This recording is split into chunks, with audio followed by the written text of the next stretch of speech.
Tragedy, triumph. At first, these words don't seem to go together. However, many people in history exemplify just that, turning tragedy to triumph. Malala Yousafzai is one of those figures. From average Pakistani schoolgirl to international public figure, Malala is truly an inspiration. According to the Britannica online encyclopedia, the Taliban took control of Pakistan in 2007 when Malala was just 10 years old.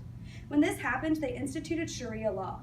This is a set of religious laws that requires women to stay at home, wear a burqa, which is a head covering, and can only leave the house with a male family member as an escort, as well as outlawing dance and even TV.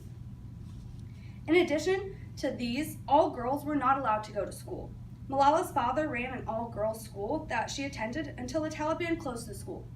During this time, Malala gave her first speech in 2008 titled, "How Dare the Taliban Take Away My Right to Education." After this speech, Malala worked for the BBC, writing a blog called Diary of a Pakistani Schoolgirl, and she even did TV interviews and contributed to a documentary that was critical of the Taliban's takeover of Pakistan. This is in the wrong order. Because of all the media attention, Malala became known internationally, not only by people who supported her cause, but by also the Taliban itself. In an article by Duxers.com, it is reported that Malala began receiving threats to stop speaking against the Taliban in 2012.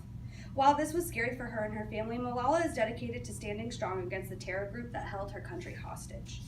On October 9, 2012, Malala was on her way home from school riding a public bus when a man boards the bus saying, "Who is Malala?" She was shot in the head and was transported to a hospital in England. Doctors did not know if she would survive or ever lead a normal life. Public reaction to this tragedy was outrage. People from all over the world could not believe that in 2012, a terrorist organization would attempt to assassinate a child, even if they were an activist.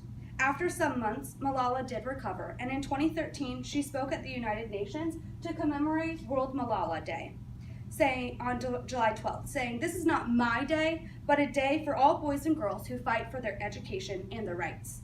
Malala has since written a national best-selling book called I Am Malala and was the youngest ever recipient of the Nobel Peace Prize in 2014. Malala experienced great tragedy in her life. Leaving school, being shot, and having to leave her country is enough to get anybody down. Instead, she was able to triumph over the tragedy in her life and become one of the most well-known and educational activists of our time. We can all be like Malala, persevering in the face of adversity for what we believe. Thank you.